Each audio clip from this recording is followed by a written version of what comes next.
Relationship, intimacy breeds revelation. Yeah. When you're with him, you get an aha.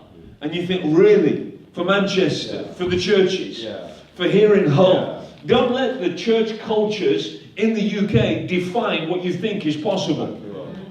Don't walk behind. Let relationship with God show you who you can be. There is nothing that can unlock your identity and your purpose like being with the Heavenly Father. I was preaching last night in Grimsby, and I said a phrase I've never said before. Let me see if I can remember it. I said, it isn't a principle that leads you to your identity.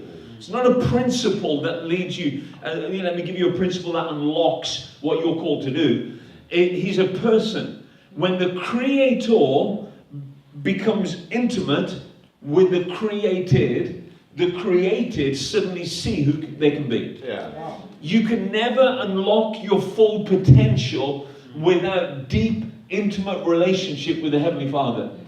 What most people do, they get to know Him a little bit, it unlocks a little bit, then they stop there. And they live in that revelation of God, that revelation of who they are, but it's a limited revelation. There is much more to your identity, to your purpose, to who God has called you to be, to the gifts that are locked up inside of you. And the key to unlocking those gifts, the principle, is simply the Creator. Yeah. I don't know about you, that's simple. All of a sudden, I become the best version of me I could ever be. Yeah. Come on. Yeah. And the unlocking principle is intimacy with Jesus. Amen. Anybody see what I'm saying there? Yeah. So it's out of relationship that revelation comes. Mm-hmm. And I can't stress to you strongly enough, let Him be the one that is shaping who you are becoming. If you have a roof over your life right now, if you are limited in your thinking, you need to take the roof off your life. Yeah. I'm from a Sikh background. I've never been to college, I've never been to university, and I've never been to Bible school. Yeah.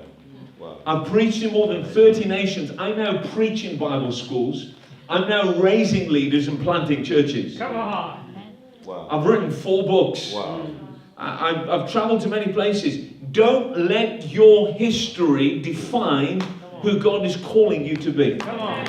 I'm not saying don't go to Bible college and don't study. My daughter's at university. I want her to do well.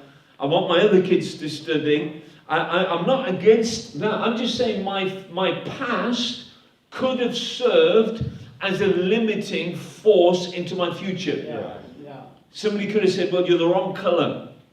Yeah. My teachers told me at school, you're average. Yeah. I remember teachers saying to me, you'll never amount to